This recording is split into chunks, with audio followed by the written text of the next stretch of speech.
社论：客家不只属于台湾，一个世界族群的语言尊严。文理文焕。疫情期间，笔者开始使用 Clubhouse 这个语音社群平台。原本只是出于好奇，却在一次误打误撞中走进了一个名为客家国的聊天室。那里没有旗帜，没有疆界，也没有任何官方背书，却让我第一次如此深刻地体会到，客家从来不只是台湾岛内的一个族群身份，而是一张早已铺展于世界各地的文化网络。在那个聊天室里，我结识了来自中国各省、美国、英国、法国、加拿大、澳洲以及印尼、泰国、马来西亚等地的客家乡亲。大家身处不同国度，操著不同腔调的客家话，四县、海陆、大部、饶平，甚至夹杂住当地语言的节奏与音色。然而，只要一开口，彼此便能立刻辨识出同源的身份。那种跨越国界、无需翻译的理解与亲近感，不仅令人动容，更让人重新思考族群与语言真正的意义。更让我百感交集的是，有时反而是这些常年生活在异国的客家人，说得一口更流畅，也更珍惜祖先留下来的语言。相较之下，身处台湾，享有制度资源与语言政策支持的我们，却未必投入同等的心力守护自己的文化。那一刻，我感到的不是优越，而是一种难以回避的惭愧。也正是在这样的反思下，我们近来成立了一个名为国际客家的 LINE 社群。每周五晚间10点固定选定主题交流，不论使用何种腔调，大家只有一个默契，尽可能不说华语。这不是排他，而是一种自觉；不是复古，而是一种尊重，尊重祖先留下来的语言，也尊重自己究竟是谁。然而，回到台湾的公共讨论场域，在脸书与其他社群媒体上，却不时浮现一种令人不安的论述。部分客家乡亲主张，为了凸显本土性，客语应被纳入台语的范畴。对此，我必须诚实地说，我并不认同。在国际场域中，我们当然可以，也应该自信地说，我们是台湾的客家人。台湾的客家语，毫无疑问，是台湾本土语言不可或缺的一支，这一点毋庸争辩。但这并不意味着，我们需要透过并入或借用台语这个称呼，来证明自身存在的正当性。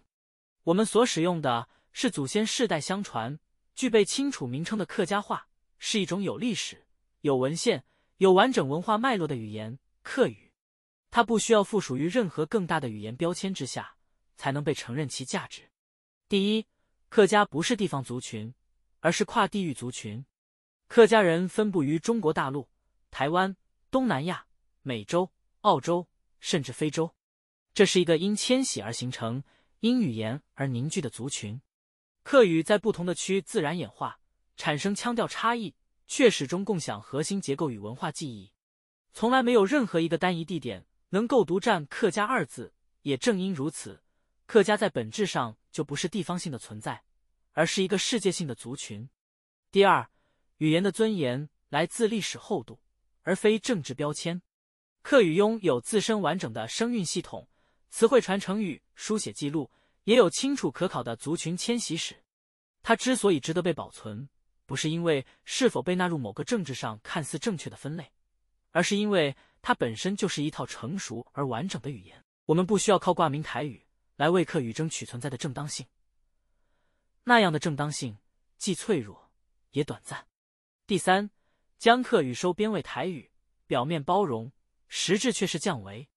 把客语纳入台语的语言框架，乍看之下似乎是一种包容，实际上却是将一种具有文明厚度与跨国历史的语言简化为地方方言，也将一个横跨世界的族群压缩为岛内的次文化存在。